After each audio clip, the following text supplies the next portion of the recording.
Hello, everybody. Welcome to the Youngish Rabbis panel. I'm going to introduce Dan, and then I'll ask Dan to introduce the rest of the panel and take it from there. Daniel Libenson is the founder and president of the Institute for the Next Jewish Future, and he is co-host of the wildly successful Judaism Unbound podcast.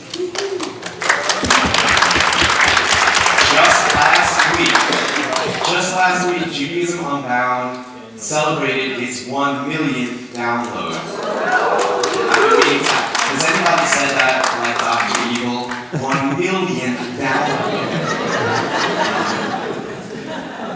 My personal favorite Judaism Unbound is episode 16. I'm not going to tell you why. You'll have to go online, figure it out for yourself. My second favorite is a tie between episodes 44 and 165. But let's just say our movement has already been well represented on the podcast, and we're thrilled that this session is being recorded for use in a future episode. Dan's extensive background in Jewish communal innovation includes 6 years as executive director of the University of Chicago Hillel, and 3 years as director of new initiatives at Harvard Hillel. Dan attended Harvard College and Harvard Law School, and his writing has been published widely. I mentioned this morning how important it was for my own personal trajectory toward Humanistic Judaism that Shalom invited me to speak at the 2012 SHJ colloquium. That is also the first time where I met Dan, who was also an invited speaker, so another thank you to Adam for that, because Dan and I are kindred spirit on a lot of things. Philosophically, certainly, I think we see eye to eye about the future of the Jewish community. But also in weird ways, and sorry Dan, I'm going to out you about this, as I'm going to out myself. Both he and I collect toys, much to the chagrin of our respective wives. And I feel it's safe to speak on his behalf to let all of you know that it is action figures, not dolls. It's truly an honor to have Dan here with us for this celebration. Thanks, Dan. Thanks, Paul. I think we also both treasure a picture of ourselves with George Takei, Mr. Sulu from Star Trek. When I saw that Paul had his on his Facebook page, I think I added mine to my Facebook page. So first of all, I just want to really thank you for having me here and allowing me to be a part of this celebration. It's really wonderful and exciting. There's already been some controversy among the panelists about whether this should be called the Young Rabbis panel or not. Already one of our panelists, I won't out that person, tried to get off the panel claiming that they were not a young rabbi. And maybe that's something that we can discuss as part of the panel. What do we mean by a young rabbi? What do we mean by a new rabbi? Because I think that one of the interesting things about our panelists is that some of them have actually been, even though they may not be so young, they have been ordained relatively recently, and that's not common for many of the other movements, or they were ordained some time ago but joined the movement relatively recently. So I think it's an interesting set of questions as to what happens in the early years of the formation of a new movement, and what do we deal with when we think about how movements start and when they start to realize that maybe there are things that we didn't think about at the beginning that we might need to think about now, and the other challenges and opportunities that come along with a relatively new movement, but already celebrating a significant anniversary. 50 years is not so new anymore. So I think it'll be I hope it'll be a really interesting conversation. Let me first introduce the panelists before we let them introduce themselves. So I'm going to only introduce them very briefly, but sitting to my right here is Tzemah Yoreh. He is the leader of the city congregation in New York and also has a PhD, or maybe already 2 PhDs, or he's about to have 2 PhDs. I've been given the green light to defend, so in another month and a half I'll have 2. So I don't know that I've ever been on a panel before with someone with 2 PhDs. I'm glad I'm not one of the panelists. Next to Tzemah is Adam Shalom. He is the rabbi of the Kol Chadash Humanistic Congregation in suburban Chicago, and also the dean for North America of the International Institute for Secular Humanistic Judaism. And next to him is Denise Handlarski. She is the rabbi of Orenu Congregation in Toronto, and also the founder of SecularSynagogue.com and Jewish Doula.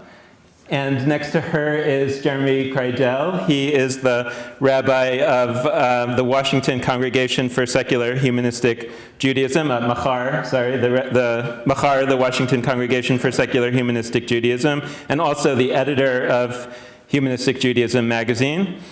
And next to him is somebody that folks here know much better than I do, Jeffrey Falick, who is the rabbi here at the Birmingham Temple.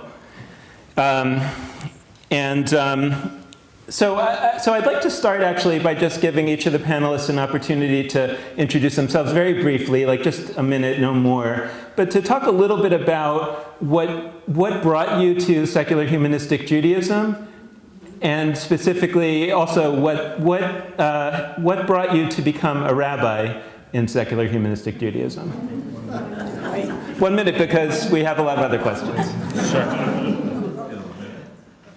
So I was, like other people, I was headhunted by Adam after he read an article about me, No God, No Problem, in the foreword, and I'd been writing atheist liturgy for 5 or 6 years at that point, and I'd written at that point an atheist feminist sidur. Afterwards, I'd written other sidurim.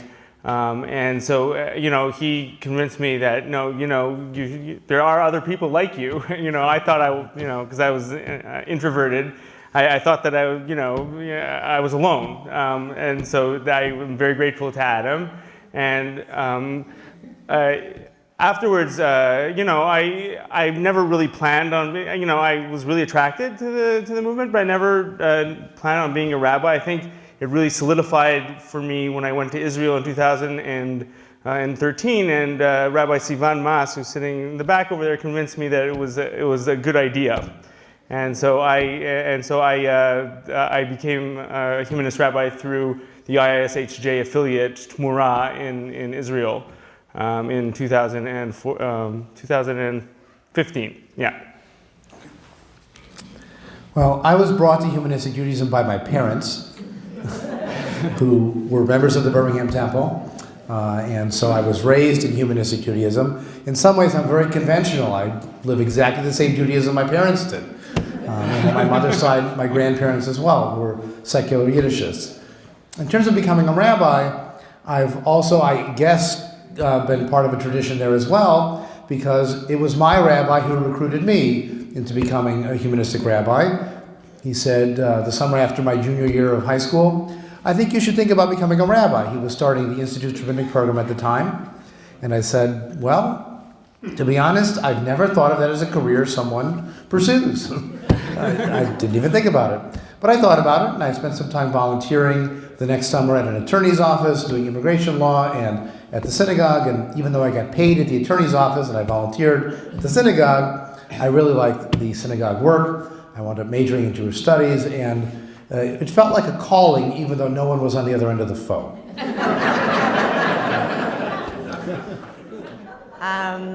For me, I came to secular humanistic Judaism as a teenager, largely as a response to the feelings that I didn't like other Jewish contexts because of their sexism and their discomfort with my questions.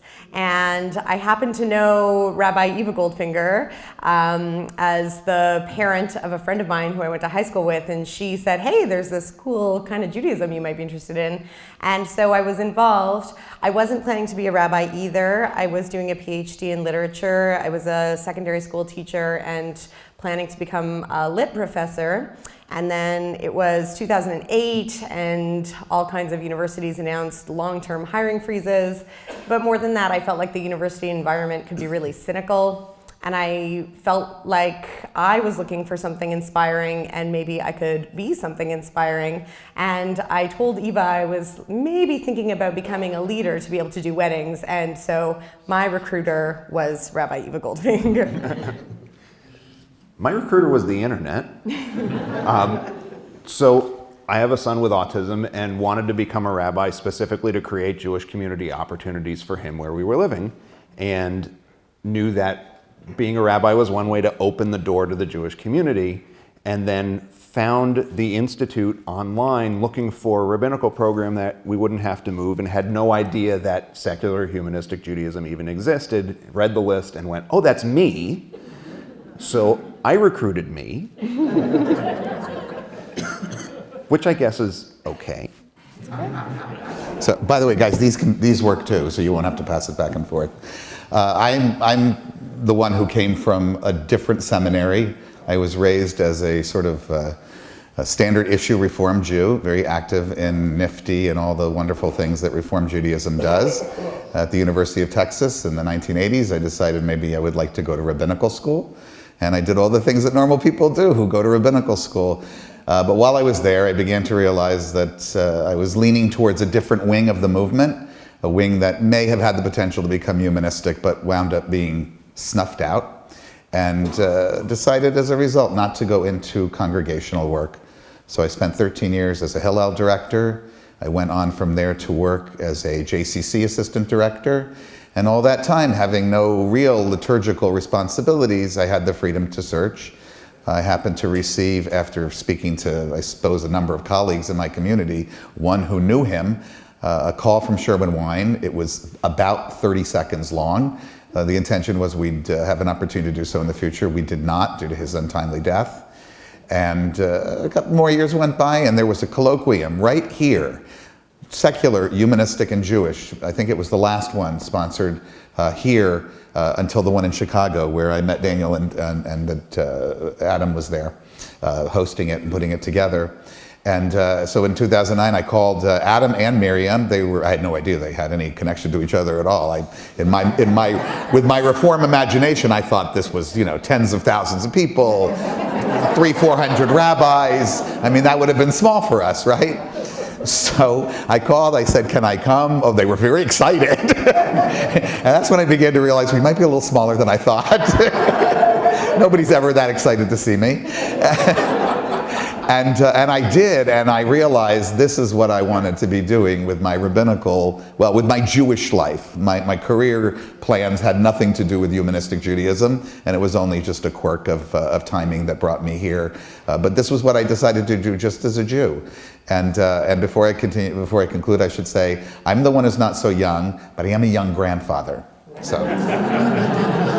Jeff, thank you for the tip. I'll be less enthusiastic next time. Well, I want to mention before we go on that Adam also tried to recruit me to be a rabbi, and I remember this conversation really distinctly, because I said to him, I really don't want to be a rabbi. And he said to me, well, that's okay, we have other positions like lower than a rabbi, but we have other positions. I'm sorry, I don't want to be lower than a rabbi.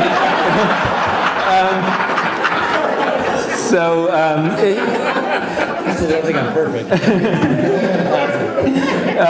So I had to go off on my own and try to do something else. But by the way, on that note, I just wanted to make an offer that I'm willing to stay behind after this panel to help anybody who doesn't know how to get a podcast to set it up on their phone. So please come to me if you want to figure out how to do that. So again, to frame the conversation today for you and also for our listeners, we're here talking on the 50th anniversary of the Society for Humanistic Judaism and of the movement, essentially, to really try to dig deep into this question of what is a movement thinking about when it's 50 years old, that being both new and not so new anymore. And our panel here are 5 rabbis who may or may not be so young, but who have been rabbis for not that long. And I think that the idea is that they are folks who were not adults when the movement was founded. And so there's an opportunity with a generational shift in leadership like that to think about and take some stock of this movement and of any movement to say what are its great strengths and what are the areas where it may not be as strong and what are the areas where it is neither strong nor weak, but potentially there are things that a new generation of leadership is able to see or wants to experiment with that may, for whatever reason, not have been of interest to the older founding generation. That's really what we want to try to talk about today. So I want to start with really just the most sort of what we often call in the design work the appreciative inquiry. The first step being, let's look at where we're strong and where we're strongest and say these are the areas where going into our next 50 years we want to double down. This is what really makes this movement particularly special and strong. And so, Jeff, I thought we might start with you as the newest member of the movement, I think, up here on the panel, to just talk a little bit about what you saw in secular humanistic Judaism that really attracted you and that you think is attractive to many others or ought to be. Well, I'll be honest, and I've been a rabbi a long time, so, but only 10 years in this movement, and what I was getting very tired of was lying to people. And I don't just mean about God and the things that we don't understand. I was getting tired of lying to them about Jewish history and making things up or taking things from the Torah, and somehow that was supposed to be their true story. I found that they were much more interested in the real story. And so I believe it gave me the opportunity to share a narrative out of which spun many, many other possibilities, a lot of freedom. The ability to talk about, as we did this morning, sexual ethics in an honest way, to use Jewish tradition, which I love, as a vehicle to also talk about my values, rather than having to sit in enormous tension with it all the time, where I'm saying the things that I don't mean and trying to squeeze that little bit of meaning out of it, whether it was in a Torah class or even dealing with little children. It was an enormously liberating experience. And that, I think, is what really brought me to it and was probably the strongest attraction for me. Adam, you're this interesting case of somebody who apparently didn't rebel. Could you talk a little bit about why not? Well, one of my parents is here, so I have to be careful. I think it just worked. It was consistent. I felt like there was no split between my Jewish life and my private life and my family life. Sometimes people who may go to a synagogue that emphasizes keeping kosher and then at home they don't, or they learn all kinds of things that they don't do in their family life, in their synagogue life, that creates a kind of cultural disconnect, a personal disconnect. I never had that. My parents would come to Friday night services because they found it meaningful and interesting, and that modeled for me that this wasn't just a kid's activity. It was something that was relevant and interesting for them. When I was in high school, I occasionally even came myself as a high school student. Maybe that was a bad sign, or a good sign, depending on how you read the signs. But I found that it was simply comfortable and consistent with how I approached life, science, history, archaeology. I never felt like I had to think differently coming into this space. And that for me was very important. Denise, I was listening to another podcast that you were on my way over here, and you tell a story about how you kind of caught your parents as really being the tooth fairy, that you were invested in this desire to sort of debunk it if it wasn't true. And it was interesting because the interviewer on the podcast said he actually also knew that the tooth fairy wasn't real, but he didn't want to tell his parents that because then they would stop giving him the money. And he made a really interesting connection, which is that there's a lot of history of people for a long time not believing in a lot of the elements of Judaism or many things, but they choose to participate in it and to sort of live as if they believe because they're interested in getting the communal goods or the other goods that come along with that. And I'd love it if you could speak a little bit about how you yourself approached humanistic Judaism sort of from the perspective of not that, but also how you think it connects to, does it really connect the most with people who are like that? Or have you found a lot of the other people like this other interviewer that can also find points of connection? And how do you, as a debunker, make the connection for the people who are more, let's say, willing to play along and not necessarily focused on not saying what we don't believe, et cetera? Yeah, I don't see myself as a debunker, really. I think that, honestly, if it works for people to go to other kinds of communities and they're deriving meaning from that, even if they don't believe the prayers or whatever else, that's okay with me. What I don't like, which I think is a very frequent experience, is when people go to communities because they don't think there's any other option. They don't feel like it's meaningful for them. They don't feel like they fit in. And they, worst of all, and this is also something I spoke about on that Jew Curious show, they feel like they're a bad Jew. There's something wrong with them. I was just having a conversation with someone in my community yesterday, and she said, I'm surprised to hear there are other people who feel like bad Jews. And I said, I think most Jews feel like they're bad Jews because we don't follow the rules, and then we're told that we're doing it wrong or Jewing it wrong, as we sometimes say. So for me, secular humanistic Judaism is really about serving the people for whom other kinds of communities don't feel like a right fit and aren't meaningful for them. And there are a lot of people, many of whom are in this room and many of whom are not in this room, who might be seeking something that's an alternative. So the tooth fairy story I like. I did tell it at my ordination, which was actually right here at the Birmingham Temple also. And for me, it was about uncovering a truth. And that is something that's important to me. I'm like Jeff. I like being able to be real with people and tell them what we truly know about Jewish text and history. That does matter. But I don't think our way is right for everybody. I just think that a lot of the other movements think their way should be right for everybody. Jeremy, can you talk a little bit about, from the perspective of being a congregational rabbi and a relatively new one, what you see in your congregants that really seems to register most powerfully about humanistic Judaism for them? So for some of my congregants, what's registered most powerfully is what a lot of other people have said, the consistency between what we're saying and what we think. But for a number of younger families, what's really connected is we don't just accept a non-Jewish spouse. We include and fully embrace the non-Jewish spouse who may never identify as Jewish, but is still fully a member of our community, because the thing that I really always sort of hated as a conservative Jew was the conservative position that, no, you're not good enough.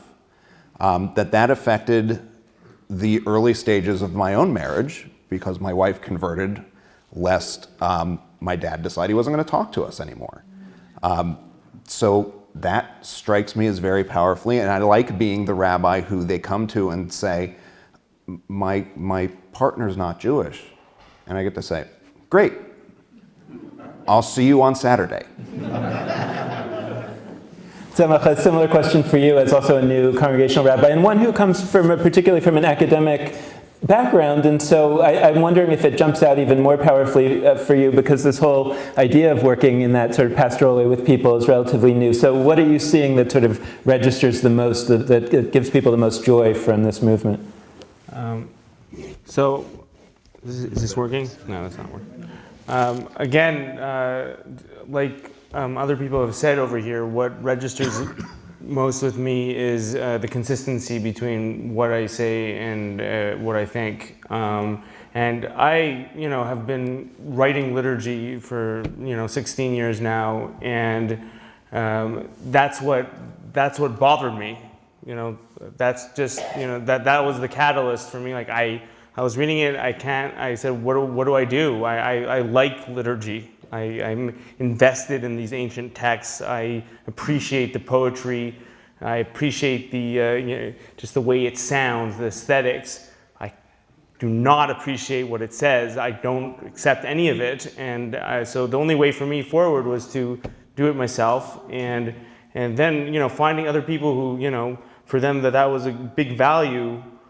Just to say what you mean and mean what you say is, I didn't find that. I searched in all forms of Judaism. I searched and I did not find, and that has been really powerful for me. One thing I wanted to highlight is we highlight this emphasis on saying what we believe and believing what we say.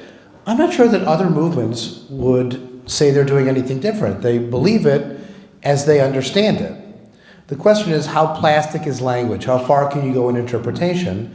And do you need to interpret everything or the core things, or can you be a little bit more flexible? And I'll sometimes describe the difference between Reconstructionist Judaism and Humanistic Judaism as a differing balance between continuity with the past and the integrity of saying clearly what you believe. Where we have a different balance, but both are important. So certain things the Reconstructionists would not say, even though it's continuous with the past, because they couldn't find a way to make it work for them. In other cases, even if it doesn't say clearly what they believe, they'll say the old words because of the resonance and other connections. We'll say old words too, Hine Matov, Hivenu Shalom Aleichem. We have plenty of examples. But if push comes to shove, we're willing to change those words instead of Oseh Shalom to Naaseh Shalom, instead of Al Kol Yisrael to Al Kol HaOlam. And now even some movements outside of Humanistic Judaism have started to change that particular song to be more inclusive as well. I think maybe they're learning that there's only so far you can go in interpreting and changing the translation. Sometimes the Hebrew has to go too. So I have specific questions about things like that, but before we go to my more specific questions, I want to give you a chance more open-endedly to talk about, from your perspective, where you think the sort of growth potential is for Humanistic Judaism. Or that's not quite the word that I mean, although you're invited to talk about that as well. I mean, as you think about growing the movement, what are the opportunities? But I mean more in terms of what are the areas that you, either because of being a new generation or simply because of having a perspective of the movement at 50, would say, here's some areas where we can do better, where we can do different. And I'm not going to call on individual people, whoever wants to step in. Well, I'll weigh in on that a little bit. In many ways, this is a very conventional synagogue. We have a Sunday education program, maybe named after Spinoza instead of Hillel, but we're still doing similar kinds of things. We're, like many synagogues, a little bit graying and getting older and looking for opportunities for families, so that's one. People are looking for life cycle, that's another. But one of the things that I'm finding is that we, as humanistic rabbis, we need to be out there in the community. And I don't mean specifically just those normal sort of natural channels that have etched their way into the Jewish community, because I did that, and I know who all those people are. I was a federation player for my entire career and got the entire bureaucracy of it. I'm talking about the places where excitement is being created, and some of it very controversial. Whether it's with working on immigrant rights, with Jewish groups that are dedicated to social justice missions, or those who are questioning Israel and Israeli policy, such as If Not Now. When I go to these organizations, and I go pretty regularly, and also join larger kinds of things like the Poor People's Campaign, what I find is that the Jewish young people there, they're already more or less kind of where we are. About half of them are kind of where we are theologically, but they don't want to just talk about theology or philosophy. They want to get their hands dirty and do something to change the world. And if they see that we're committed to doing that, when they hear what this congregation has done with its adoption of a Syrian family and the sanctuary and all that kind of thing, then, and I experienced this 2 weeks ago, they start grabbing their friends. Come over, you got to meet Jeff. You got to hear what's going on over at that oddly named temple that's nowhere near Birmingham. But you need to find out what's happening there. And as a result, I can't say that at 24, 25 they're joining, but I think they're understanding that humanistic Judaism has to put the emphasis, or is putting an emphasis, not just on secular humanism and philosophical humanism, but that old-fashioned kind of humanism, where we put people and our concerns for their well-being, no matter who they are and where they are, at the very center of our concern. And so I believe that's our largest potential growth audience, and as it happens, it dovetails with what I believe to be our central value system. Anybody else is free to weigh in if they want. No, I got the answer right then. I wouldn't disagree with anything you said, Jeff. My concern is a little bit about ideological litmus tests that I find concerning. One of them in our communities is atheism. I identify as an atheist, but I don't believe that you need to be an atheist to espouse humanist values. And so many, my wife, who is definitely not atheist, can go through the siddur that we have, the liturgy book, and agree with everything that is said there. And she's very different, in a very different place Jewishly than me. But she wouldn't go to a humanist service naturally unless it was to accompany me. I spoke to one of our Sunday school teachers, and she said, at Rodef Shalom, 70% of the people are atheists. The question immediately would arise, well, they're atheists. Why aren't they at city congregation? Ideological litmus tests are not welcoming, and it's sometimes difficult because yes, we de-emphasize the supernatural. We don't. There just doesn't exist in our liturgy, and that's great. But I think that much of liberal Judaism, as Adam often says, is humanist in its philosophical leanings, and we just have to be, just more welcoming of people, regardless of their stance on God. It's much more. We give God too much importance when we have that as a litmus test. We have to put humanist values at the center. We have to put people at the center, and not that litmus test. One of the shifts that my congregation is trying out in messaging, but I think also affects our sense of who we are and what we do, is the shift from being Jewish to doing Jewish. And this is not unique to us. Other movements and creative innovations are trying this out. In the past, we focused on Jewish identity, what it meant to be Jewish, to be part of the Jewish family, to have Jewish roots. But we find that whether it's people who join our community via adoption or conversion or some other variety, or by marriage simply into the Jewish family, or people who simply aren't motivated by who they are in a sort of Ancestry.com roots way, they're more interested in having Jewish experiences. What it means to bake hamantashen, what it means to read from a Torah scroll, what it means to actually make a dreidel out of clay and not just talk about it. So maybe there are ways to do Jewish that are not just talking about it. And I found this sometimes in our historical services. We would say, humanistic Jews connect with their literature. But we just talked about it. How about take the Joseph story and make that the basis of a service? Actually connect with your literature. Don't just say it, do it. So I think that shifting from focusing on being Jewish to doing Jewish, and our tagline is doing Jewish differently, is a way to open those doors for different conversations, keep including everybody in their own way to participate without any barriers, but also make it relevant. I just want to tag on to that, because you heard what I said earlier, and I clearly agree with you on many things. But I also want to say this, having spent my entire Jewish life out there and grappling with all of these things, and I know all the atheists at all the Reform temples, we are different for a reason. And I'm not talking about litmus tests, but I often say to people, look, it's not just that people who believe the way those folks do can go anywhere, it's that they can go everywhere.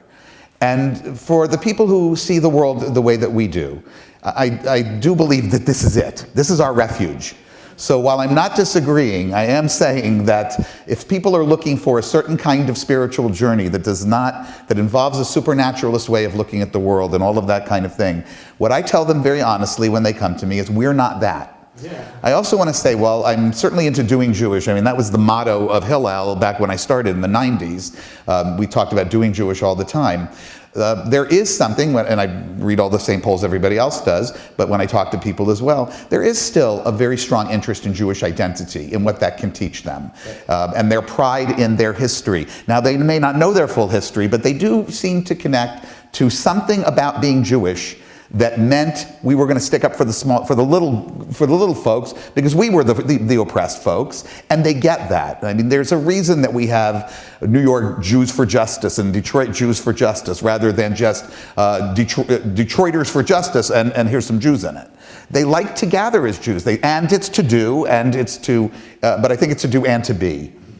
But I mean, I think it's interesting that, so I take what you said, Jeff, but also you just talked about a form of doing, right? A specific form of doing Jewish, which means going out and working against oppression. Adam talked about a way of doing Jewish that is about doing various actions that are more sort of Jewishly cultural. But I'm also wondering that, if we think about sort of taking stock of a movement that's founded 50 years ago, probably largely due to ideology, right? Due to a sense of we want to believe in a certain way or not believe in a certain way and not have to say things that we don't believe. And I wonder, because I'm also thinking about this just for myself, having nothing to do with the movement per se, whether this idea of doing, the power of doing, is actually a very Jewish special skill, right? Meaning that for the last 2,000 years, Judaism has actually been less concerned with belief and more concerned about the habitual actions of daily life.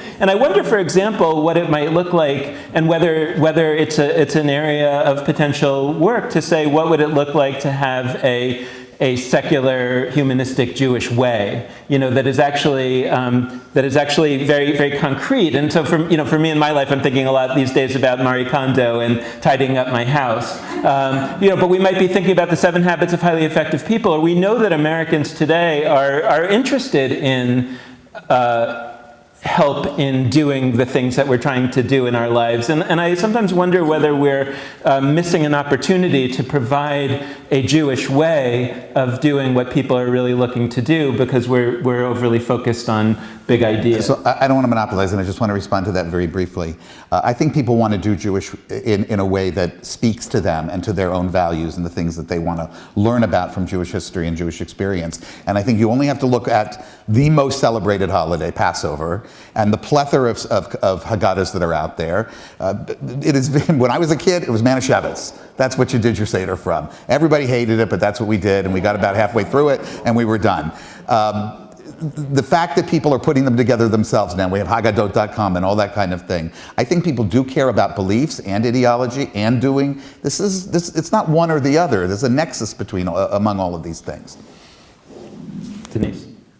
Your question, I think, is reminding us all of something important, and it connects to your previous question too, that I do think as a movement, and this is, I think, true of all movements, we are used to a congregational style, and part of what your question makes me think of is my work with Jewish doula, which is something that isn't particularly a Jewish experience. Not everybody gives birth, but lots of people who aren't Jewish give birth, for sure. But when I was pregnant, and particularly when I was in labor, I was looking for something Jewish, and I hadn't really thought about that. In all of the books you read when you're pregnant, I wasn't thinking about Jewish ways of being pregnant and Jewish ways of having a baby until I was in the moment, and I realized everything in my life that I connect with that's really deep and meaningful, particularly in the spiritual context, comes from Judaism. Why did it never occur to me that birth should?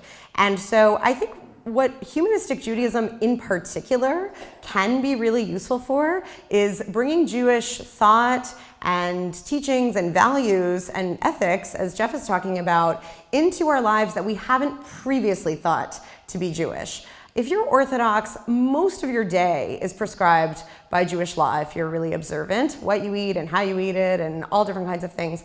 But I think for a lot of people who have become secular, whether they identify that way or whether they simply live their lives without much adherence to what Judaism says about whatever it is they're doing, they aren't really thinking Jewishly about their daily activities. But we have a way of connecting the secular and the Jewish that I do think is driven by ethics and by meaning. And to bring that to parts of our life that we haven't thought about in those terms before, I think can be deeply enriching. And as a movement, I really think we're really poised to do that well. And I wonder whether, when we think about doing that, there are areas of life which, probably for a variety of reasons, many of them negative, the Judaism, as has been passed down to us, wasn't all that concerned with with pregnancy and childbirth. That's sort of new to Judaism in a certain way, and a very welcome and important area of new work. And then there are all these areas that Judaism, particularly for men, and now to be for everybody, was incredibly concerned with the minutiae of daily life. And I wonder if that's something that would be welcome or not welcome by people today, to say, Judaism is not about the ceremonial dimension of what do we do on Saturdays when we come together in a place, but more about how do we do everything else in our lives, and whether our sort of focus on how do we pray or not pray on Saturdays is actually not showing us a whole world of possibility as to where we might focus. For anyone listening, I just want to say that Adam and I were just fighting over the mic, and he did give it to me, which is important because what I'm about to say is about gender. I actually think that what you're saying is very gendered, that actually Jewish people did find ways to bring Jewish prayer and learning and custom into experiences like birth, but those Jewish people were often women. And a lot of what we think of as either domestic or something happening outside of prayer services and congregations has been the world of women. And it's only now that women have a greater voice and participation in Judaism that I think we can bring these worlds together. So I think your question has to do with inclusion to a certain degree, but you said other stuff, and now I'll give it back to Adam. And to reinforce what Denise was saying, there's a whole body of Yiddish prayers, either written for or maybe even by women, called techinas, that developed in Eastern Europe, often focused on issues of childbirth and barrenness and so on. Again, not prized, not centralized, but kept separately. And to get back to your central point about what a daily practice might look like, I think that our audience doesn't necessarily need everything to be Jewish to be meaningful. We are a multiplicity of identities. We contain multitudes, to quote Whitman. We are individuals, we have our gender, we have our sex, we have our geographic identities, our sports allegiances. These are all part of who we are in a rotating mix of expressions. And so we don't necessarily need everything to filter through a Jewish lens to be personally meaningful. And we also want to make a choice from a place of knowledge, to know about these Yiddish prayers, to know about those voices that were kept secret. And from that place of knowledge, I do want to quibble with a bit of your premise of the previous question that Judaism was never really primarily about belief. The first several of Maimonides' list of 613 commandments are believe. Believe in a God, fear a God, listen to a God, obey a God. The Amidah is a standing prayer, is a statement. Maimonides' Anima Amin, I believe with perfect faith. And an Apicorus, a heretic, wouldn't count for a minyan because they didn't believe. It's not about what they did, whether they kept kosher, it was what they thought. And I think that what we can learn from that is, first of all, in modern Jewish life, people have tried to separate belief and practice to keep people praying and keep them davening. Don't think about it too much. Part of our challenge is we want people to think about it and to find that, again, harmony between belief and action. You do lose something on the continuity if you sing Na'aseh Shalom, but you gain something in the uplift of harmonizing your belief and what you're doing Jewishly. So I want to respond to Adam's, I want to quibble with Adam's quibbling.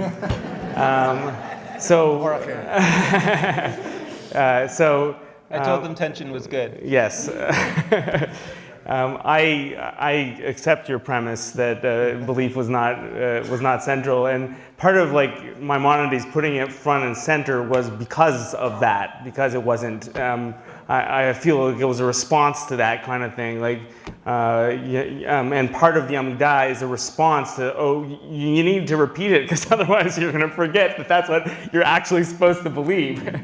There's a lot of that, and Jews have often left theology to Catholics, to Christianity, and have let this the notion of God be fairly amorphous, which is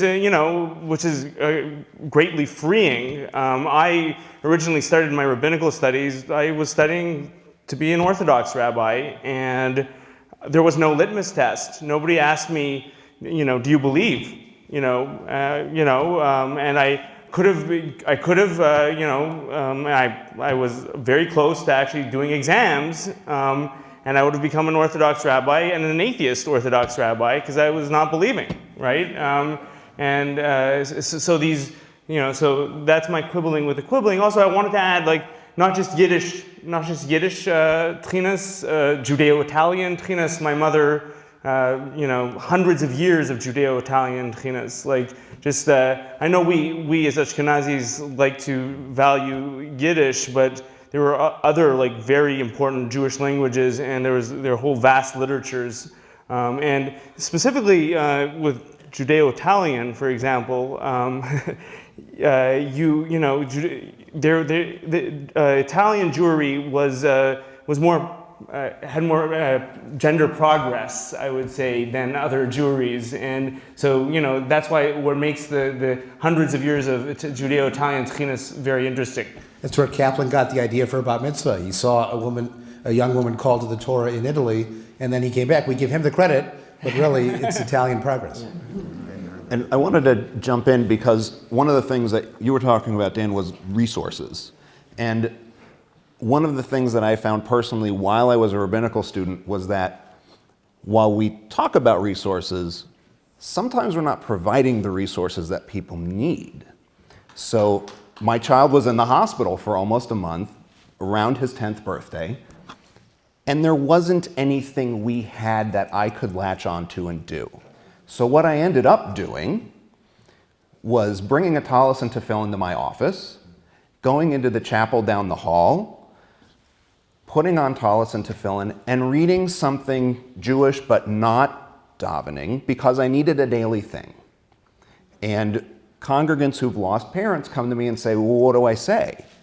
I have to be able to give them something. We have to be working on the things that we can give people as resources. Otherwise, you can't do the daily Jewish thing that you might want to do in a humanistic way. So, I'm going to keep throwing out ideas, but, at any point you're welcome to completely depart from them. But I'm trying to be a little provocative in saying, where are the growth plates? Where are the areas where a movement 50 years later might look back and say, whoa, we weren't, doing the R&D in this area. It's interesting, tallis and tefillin, that you mentioned, because it would be interesting, what would it have looked like, and maybe people have, but what would it have looked like over the last 50 years if we'd been actively trying to figure out what's the replacement for tallis and tefillin. Not that we shouldn't do it anymore, but what's the replacement? What's the function that this is playing in human life in whatever way, and what would work better as opposed to saying, let's just not do this part. And again, you're free to take this in any direction. I want to throw out the idea of God, perhaps most provocatively, because when I think a lot about the verse in Exodus that says, where it's sort of the second time that God is introducing God's self to Moses at the beginning of Moses' leadership journey, and God says to Moses, I was known to Abraham, Isaac, and Jacob as El Shaddai, but I didn't tell them my real name, Yod-Heh, Vav-Heh, Yahweh, the Lord, whatever. And the way that I read that line is to say, you can still read all those stories about El Shaddai. Just know that El Shaddai is not real. But those stories are still valuable. But now you know that it's actually about me. And it made me wonder to say, what would it look like if we read all the stories about God and we said, yeah, that's not real, but it's really about something. And if we don't read those stories, then we're actually losing the something that it's really about, or we're losing the way that our ancestors sort of knew how to express it, or we could call it the user interface. And so now that user interface doesn't work, but we still want the kernel, and so I'm wondering, so that's one wonder in terms of whether there's an opportunity at this 50-year juncture to say, could we look at God, the God resources that we have in a different way even? So I do this a lot. We have, there's many people in here who have attended my Saturday morning Torah classes. I think it's important to understand that throughout the generations, they all frequently changed the way that they understood God and the way they understood these stories. There was a sort of an internal midrash at first happening inside of the scripture, the Tanakh, the Hebrew Bible, and then it became a little bit more externalized with the invention of the second Torah, the oral Torah, and that kind of interpretation. I believe that what our movement does very well, and I don't think that it is original or particularly exclusive to us in any way, but I think we do take it in a new direction, is that we do the kind of thing that Tzemah does with on the Torah.com. This is a website, for those of you who don't know, that examines both the ways that these books were used and the stories were used spiritually and the ways that they came into being, and looks at some kind of synthesis. And in so doing, it treats God as a very, very important character in the story. And that is what is central to this. People used to ask me when I was a little bit more of a conventional rabbi, is anything in the Torah true? And I would say, well, I can't get into every single story, but I can tell you one thing that's true. The human behaviors and characteristics that are described there really do, give off they reek of truth, let's put it that way, with all their bad behaviors and their good behaviors and all of their potentials, and God sort of plays a very, very major role in that. I don't think we should stop talking about God as the central literary organizing structure of our entire people's literary narrative, but at the same time, it's not real.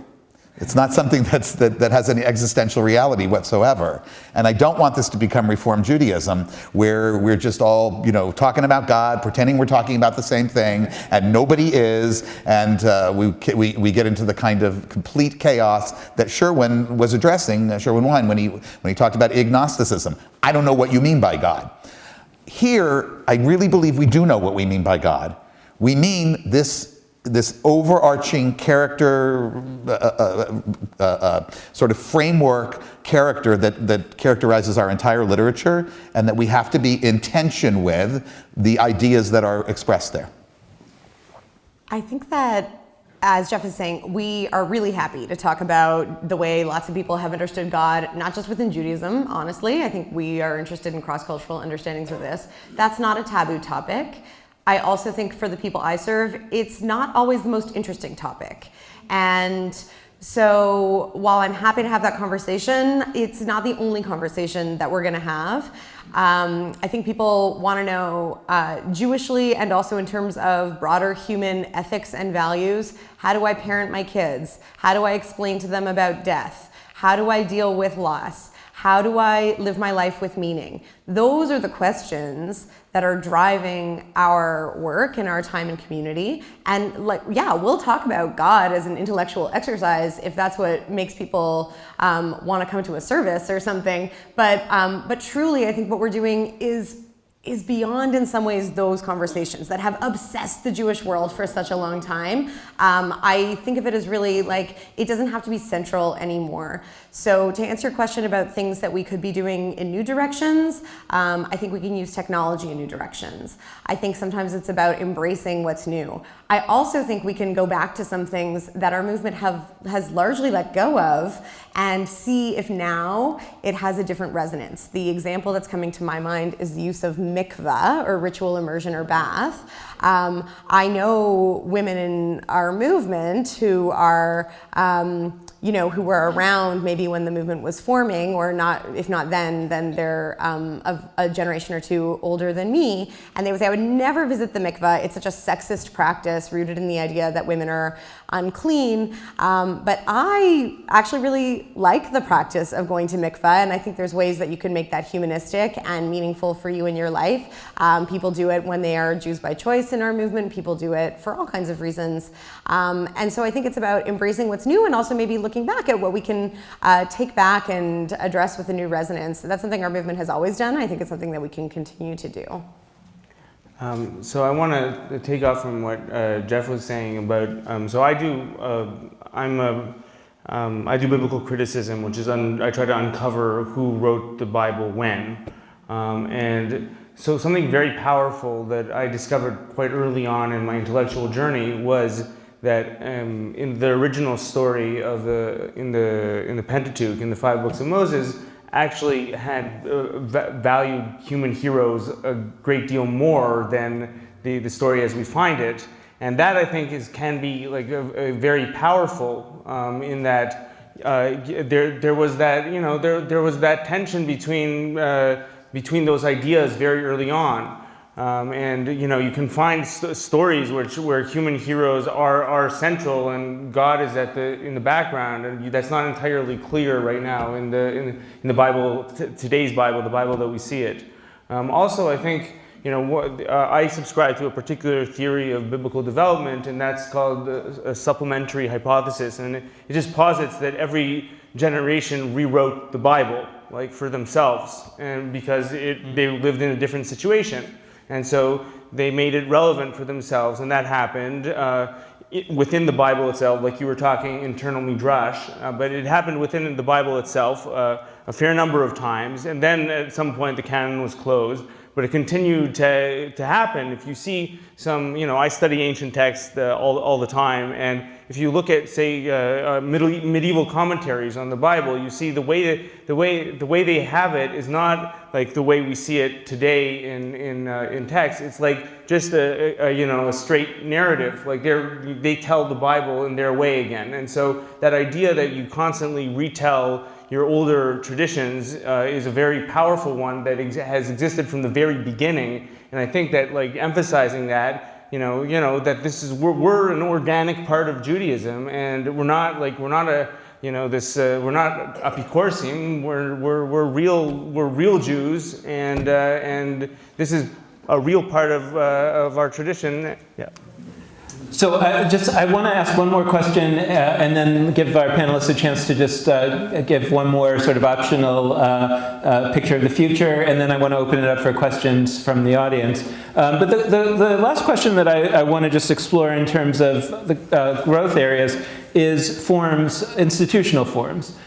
Because I think what's interesting, not only about humanistic Judaism, but also about Reform, Conservative, Reconstructionist, Renewal, is they all seem to be having a kind of a new philosophy of Judaism, but deployed pretty much in the same institutional forms. Synagogues, after school, Hebrew schools, whatever they are. There aren't so many new movements that come along and say, hey, we're doing this in a completely different mechanism. What's interesting is in our podcast, for example, we release the podcast on Fridays very intentionally to give people an alternative way to observe Shabbat than to come to any gathering place. And my favorite email that I ever got was the complaint from the person who was aggrieved because he listens to it on his morning run on Saturday mornings, which he calls going to shul, and he didn't like that week's interview, and he felt like we had ruined his Shabbat, which I felt was great because that meant that he experienced Shabbat through this new form. Now, so Denise, I want to start with you because you're clearly the most form experimenter here in terms of using secularsynagogue.com and also the doing it through a doula. And I was wondering if you could just sort of think about that and other opportunities for you and for others to experiment with how secular humanistic Judaism is deployed. Yeah, I think that it's not an either-or, congregations or something else. I think that this is going to be true widely in the Jewish world. It's going to be both and. I am really proud of the congregation I serve in Toronto. I feel very lucky to be there, and I love that community. And I know that what we're doing is really beautiful and meaningful, and we can have a broader reach if we aren't limited to the people who can come to things we do in Toronto. So I started secularsynagogue.com, which operates largely through a Facebook group for now, but it's also a website. And we have people in it all over the place, from Europe to all over North America, and a person in Sydney, Australia. And it is a way to have a new kind of community. It is, as you said, an experiment. I had no idea what would happen when I started it, and it's still within its first year, so we're figuring it out. But there are a number of people in this room who are part of it and find it meaningful and joyful, and who we were really excited to be able to hug when we saw each other here. So it's working in some ways, and I do think it's largely about experimentation. We're figuring it out as we go.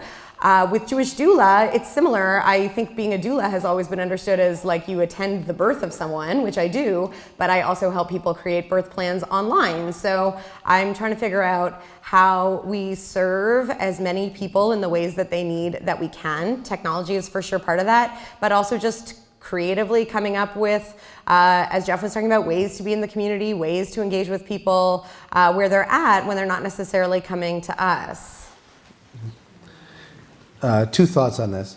One is some years ago, my congregation, Kol Chadash in suburban Chicago, went through the same debate that baseball owners went through in the 1920s, which was, should we give away what we're trying to sell? Baseball owners in the 1920s didn't want to put their games on the radio because they thought we're trying to sell this. And it turns out the ones that put the games on the radio built a lot more fans and sales went up. So we tried the same thing with a podcast. We podcasted first our high holiday sermons and then a variety of other adult education classes and so on. And we found it was a tremendously door-opening experience. We also had we had one person on an oceanography boat outside of Iceland who listened to our podcast and emailed me, and it was great. And then they did a profile in the forward on the Jews of Iceland, and there he was, identifying as a humanistic Jew because of the podcast from Chicago. So that's serving the Jewish world, but it also served people in our community who couldn't attend a particular program, or people who were trying to find out about the community, who wanted to learn more about our ideas. Oh, here's a podcast on Reconstructionist Judaism and what we think about it. That will be helpful. Or here's a podcast on hope and how we face a world without guarantees. It was really useful for people to explore anonymously, not even having to show up in person to find out what the community was about. And that was very productive. The other example that I wanted to give about opening the doors in new ways is somewhat old-fashioned, it feels like. It's called email. You have to respond to your email. As the dean of the Institute, I get emails all over the map because they find us online and we're international, and so they ask a question about, do you have something in Rio de Janeiro and what's happening out there in the world? I always respond. I always offer them resources. I always try to make a connection locally if I can, internationally. There's a Portuguese language humanistic Jewish website I could connect them to. But you always have to find a way and respond to them. There's so much noise out there that if someone makes a personal appeal, that's a one-to-one internet-based connection. It's still real, even on the internet. And as a rabbi, part of my job is being, as Jeremy said earlier, a resource. If they have a list of questions, here's some articles to read, here's a blog post, here's a podcast. You help them learn how to explore for themselves. I may not be a lasting connection for them. It may be an episodic touch, but and I'm not getting paid for those emails that I put together. But I feel like the reward is in the service and in the positive experience that person gets. So that's doing humanistic Judaism too. It's not based on dues and membership, but it's based on the messaging out there in the world.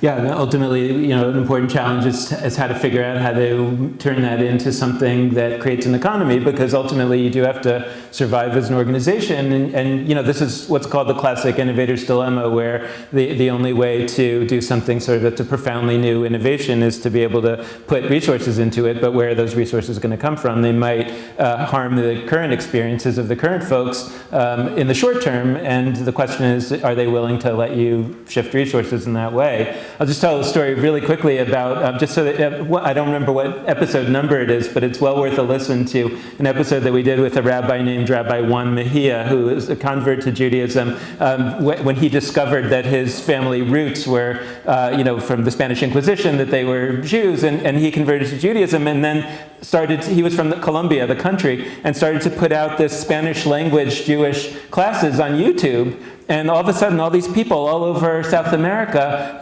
want to convert to Judaism because they also have Jewish roots. But then people start writing him that they want to convert to Judaism. They don't have Jewish roots. They just found this fascinating material on the web. And I was thinking to myself, what's going to happen, with the Juan Mejia from China, where there'll be more than the number of Jews that there currently are. So, it's when you realize that some of these new methodologies have the potential of reaching far more people than any of our older methodologies, ever do. The question is, how can we actually sort of imagine what that might look like deployed in our world? So with that, I want to give everybody a chance to just with a closing thought, whether you could describe, and I didn't prepare them for this, so if you want to pass, you're welcome to, but a closing thought on some description of this SHJ in 50 years from now, where you will be sitting in the audience and what you're hoping the young rabbis are going to be hoping to change.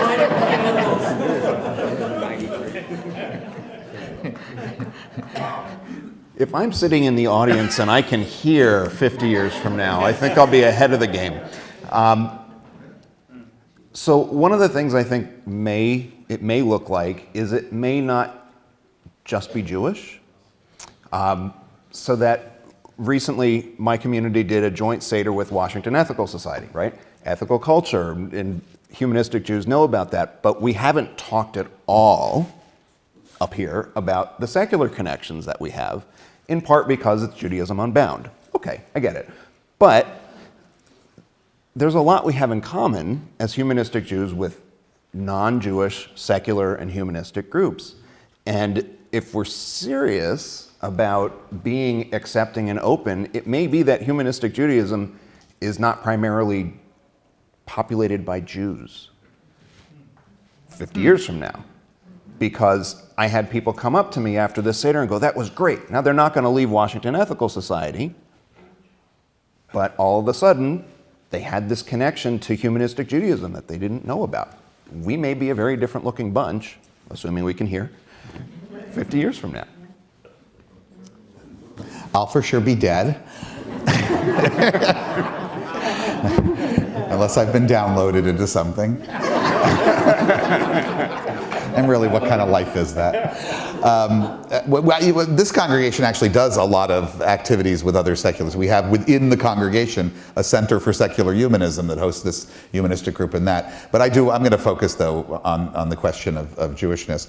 What I think that we've heard here, we sounded like we were kind of arguing with each other about, no, this is the most important, this is the most important thing. But what Denise, she drilled down into it. It's all of it. It's yes and. All of these kinds of things have to be tried, and we have to be as innovative as we can, but it doesn't mean letting go of the things that for millennia worked. Synagogues have been around a long time. Yes, they've transformed and changed and come in all kinds of new kinds of packages and leadership and so forth, but there is something to be said for an institution that hangs around for 2,000 years because it gives people that family feeling, that sense of being able to convene, if they have a building, even more so with all of the curses that come with it sometimes.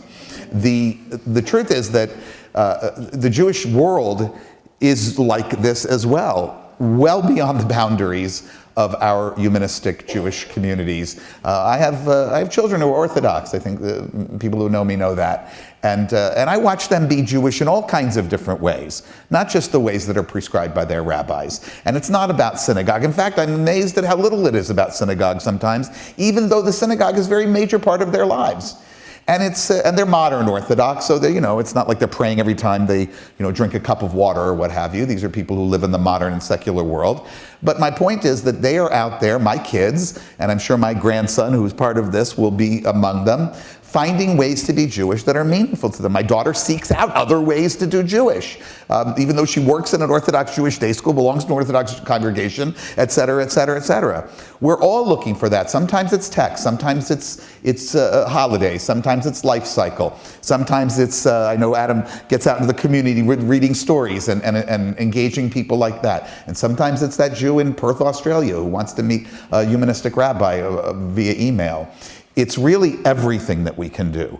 And we must be clear about that. There's no right answer to this because there's no one formula, there's no one kind of human being. There are 7 billion different types of ways of living on this planet, and there are as many solutions for being Jewish or for providing a path inside of Judaism as there are Jews. I don't know that Sherwin Wine 50 years ago would have been able to predict this. So, that was even before the Birmingham Temple building existed. The society was started before this building stood. So who knows where we'll be 50 years from now. But I do want to project something based on what I do know to be true. 50 years from now will have been 50 years of Rabbi Jeremy Kridel with Machar, hopefully. 50 years of Rabbi Denise Handlarski with Orenu, 50 years of Rabbi Tzemah Yoreh with the city congregation, maybe 40 years of me with Kol Hadash in suburban Chicago. But the point is, the longer we're around, the longer we have established communities with rabbinic leadership and enthusiasm and expertise and knowledge like you've seen demonstrated today, the more real we'll be in the Jewish world. It's one of our biggest obstacles. In Detroit, we're real. We've been here for a generation. People know who we are. in Chicago to some extent, in some other communities to some extent. 50 years from now, with these talented people involved in leading our movement, I think that we will be on a much greater place of recognition and knowledge, and that, in the long run, will lead to acceptance and even support.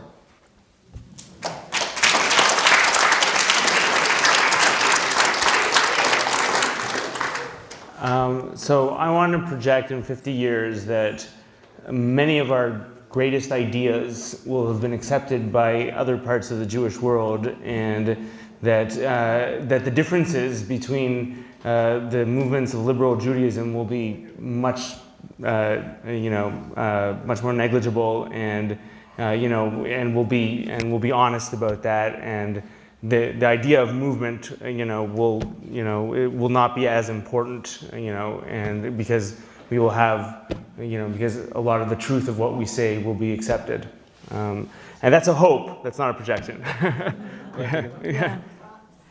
I don't. I fear climate change a lot, so I don't like to project what will be happening in 50 years.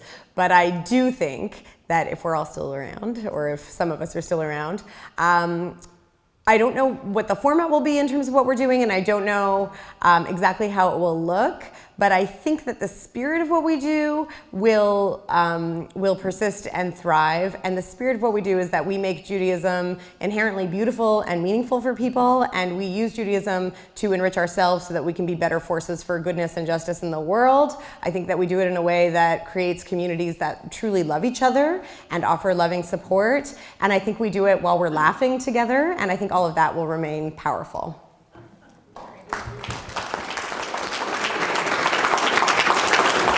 And I'm looking forward to spending my 99th birthday here for Judaism Unbound's 1 billionth download. Paul's going to take the microphone around for any questions that you might have in the minutes that we have remaining.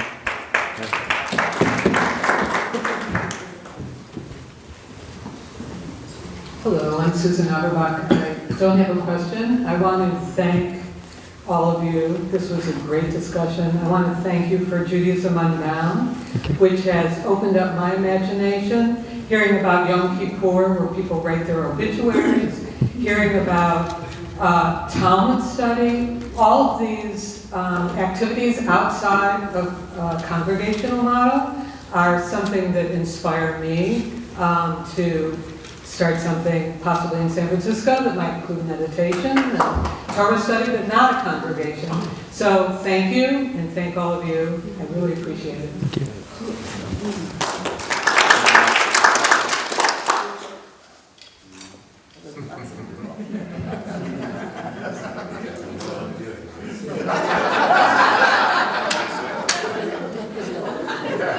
Hi, I'm Joyce.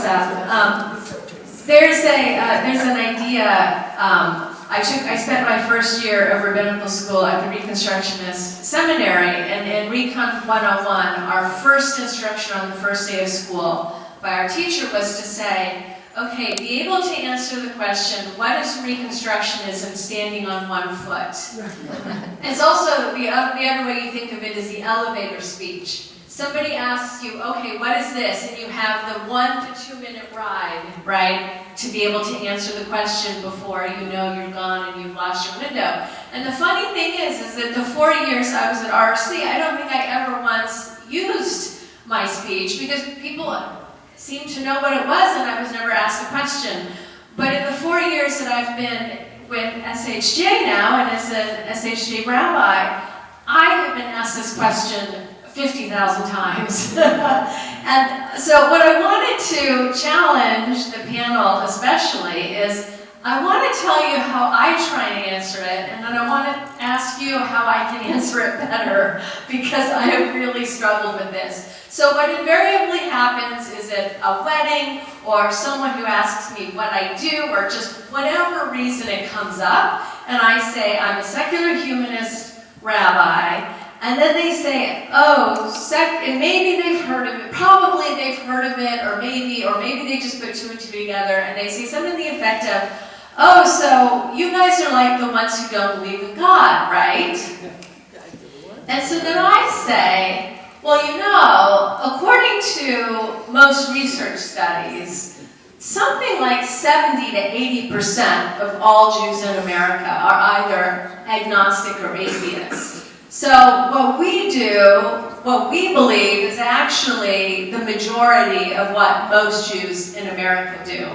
What we do differently is what we choose to do with that information, which then affects how we practice in our synagogues, how we conduct our ceremonies, do things of that nature. So that's my answer, and how can I make it better?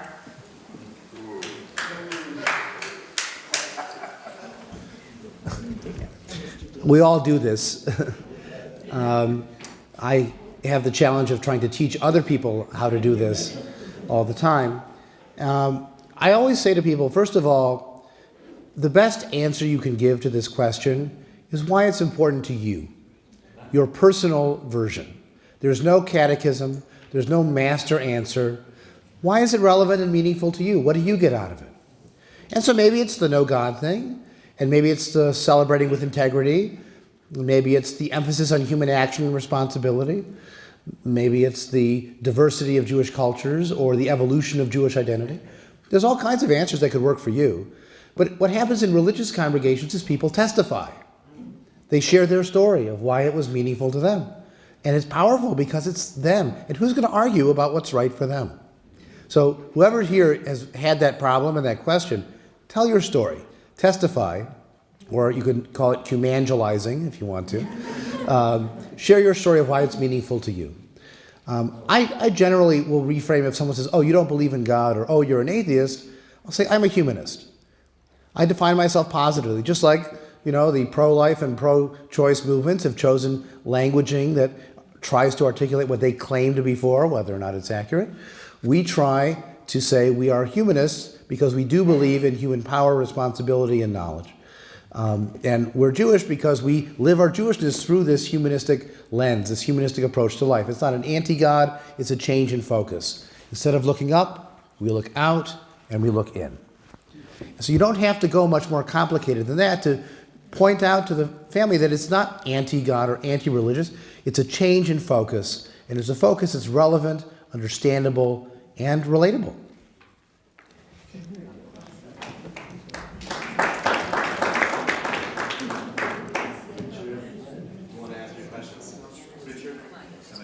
No, I think it was just answered. My question has to do with doing Jewish in the home, especially on Friday nights, and modeling behavior for the children. Can you tell us what you all do on Friday nights, or what do your congregants do?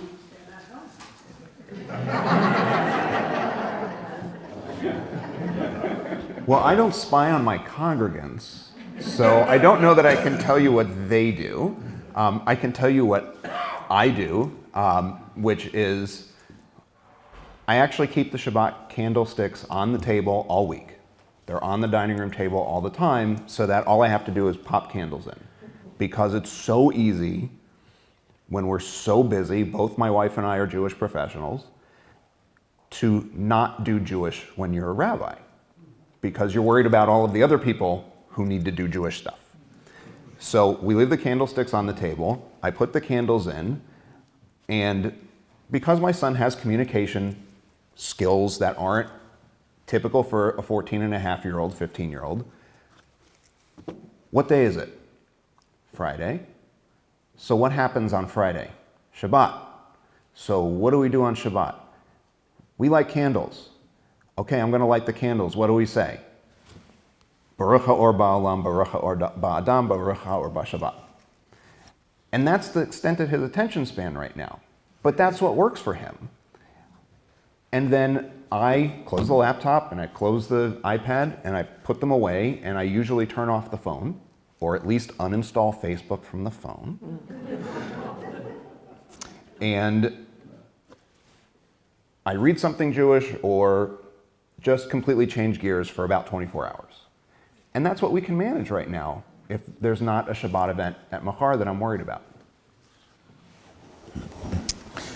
Having observed Shabbat traditionally for a very, very long period of my time, I no longer do that. My Shabbat is pretty much what happens in this congregation, which includes Saturday morning, where you, Renee, are often present. We've had this conversation in our class recently. I can't remember which of the classes, because you come to them all, which I'm always so happy about. But we did discuss the fact that there is and needs to be a little bit more focus on family celebration in our movement. We are not alone in that. The Reform movement and the conservative movement, even more so in some ways, has been worrying about that for decades and decades. I haven't seen it really elevate too much on our agenda until recently. I want to give props to Paul for being a big part of that. We are beginning to, with Rabbi Jairus, Miriam Jairus, our movement rabbi, we're beginning to produce movement materials. And then I think it's our job as the leaders of congregations, lay and professional, to encourage people to experiment with it. Think about a Shabbat dinner. Here's the elements of it. Provide those resources. This is something, it didn't come up at all here today, and not because we don't value it, but it really hasn't floated to the top of our agenda. And apropos the conversations we've been having in our classes, we feel, many of us in this congregation feel we need to, if we're going to bring up children who truly care about non-institutional Judaism, just their own families' traditions. Because when you ask most people, why do you love being Jewish? They say, it's because my family's Jewish, because they passed it on, and that's what we like. So I think we do need to focus on that much more. I think some of us do focus on that, though. There are resources for people to do Shabbat at home. Adam's got a great guide through his community for sure. I have one through mine. With my family, I have 2 young children. Also, I think it's important to mention that my husband, my partner, is not Jewish. So my kids are children of intermarriage, and we do Shabbat very regularly. I wouldn't say every week. Like, for example, I was here last night, but almost every week.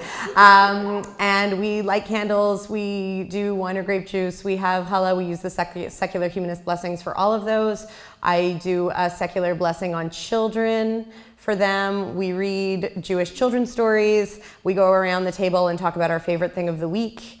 And then we try to use, what I think Shabbat is really good for is reminding us that we can't be productive without rest. So I can't say I delete Facebook from my phone. In fact, sometimes, especially now with secular synagogue, I go on Facebook to be Jewish. But I do try to really rest, and I think that's important. At the Iranian congregation in Toronto, we also very often have Shabbat on Friday night with a speaker or cultural program. So I think there are ways that you can do it in your family and in your community, online and offline. I think the practice of Shabbat reminds us about a lot of our Jewish values and human values. So everyone can explore how it works for them. My kids have always grown up with a skewed idea of Shabbat, because we'll have dinner together and then I'll say, goodbye, I'm off to work, it's Shabbat. When you're a professional Jew, sometimes that's how it goes, if your congregation holds Friday night services. We do try to have a Shabbat dinner. We do try to light candles. It doesn't happen every week out of 4. And now our kids are 13 and 11, so they're sort of in the eye roll stage of ritual observance at home. So it's not always fun for them anyways. But we do try to make it a positive routine and to make it family time. And as people have said, there are ways to frame it positively in a humanistic context. The challenge is we want to offer people the opportunity for home ritual and experience without the guilt if you don't do it. Here's an opportunity, but don't feel terrible if in this particular week, or this particular time, it doesn't work for you. We have families who actually use our home Shabbat service and use it relatively regularly in the home. The kids are familiar with it. They've had family come over sometimes, and the family, they get to educate them on what humanistic blessings are. But that's what works for them. And so I've always presented these home ritual opportunities, be it Shabbat or anything else, as an opportunity, but without the guilt that goes along with saying this is an obligation or an expectation or something that your family should do, because some weeks it doesn't work out.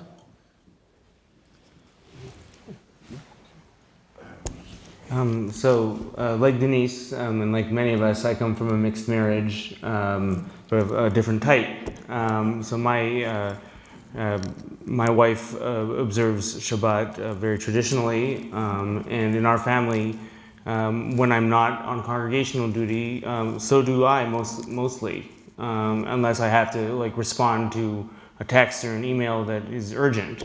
And I would say that for us, I have a kid on the autistic spectrum as well, much younger than yours. So I would say a lot of what we do is just, he's a child of patterns, and so we do a lot of singing. And some of those songs are songs that I have preference for, that are like Yehuda Halevi's Al Ahavatcha Eshtek V'i, which doesn't mention God. But we'll also do traditional songs like Lecha Dodi, it's in its entirety. So that's with I have 3 kids and another one very soon. And so with my 7-year-old, we start giving him around, say, washing your hands before eating bread. I give him my blessing and give him the option. Do you want to say it Ima's way, or do you want to say it Abba's way? He's saying it more Abba's way these days now, which is surprising to me, but I guess that's an evolution that 7-year-olds go through. But we're doing that very, very deliberately, offering him the different options and just creating a very positive experience. And I'm thankful that some Friday nights I'm now with city congregation. My kids are still fairly young, and so we can do Shabbat beforehand sometimes. But I also am very grateful for that sense of rest that I have when I'm not on congregational duty. It's like the fact that I do have congregational duties has like really emphasized Shabbat as a day of rest for me. Like when it does happen, now I'm really resting. It's really like now I'm off. It's really psychologically been a shift in how I see Shabbat. We'll take one more question. Kent Barry from Tucson. Do any of you consider the possibility of doing meditation or encouraging spiritual encounters?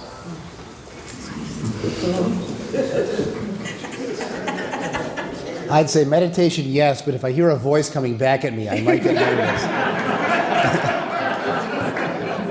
I mean, the challenge for us when it comes to spirituality has always been, is it uplifting our spirit, or is it reaching out to contact the spirits? And the first is more in concert with what we do, and in fact is essential to what we do. If we didn't have any inspiration at all, what's the point? But on the other hand, looking for a mystical encounter is different from a mystical experience, right? An experience is subjective, it's personal, it's non-rational, it's emotional. Encounter is looking for something out there. And for many of us, there is no there, but there is us here. And so we need to fully emphasize the human experience in all of its diversity and encounter each other. There's something beautiful about Martin Buber's I-thou theology. He saw an eternal God as a thou, but we can look at each other and say that is our thou, that is our other that we treat as a full person.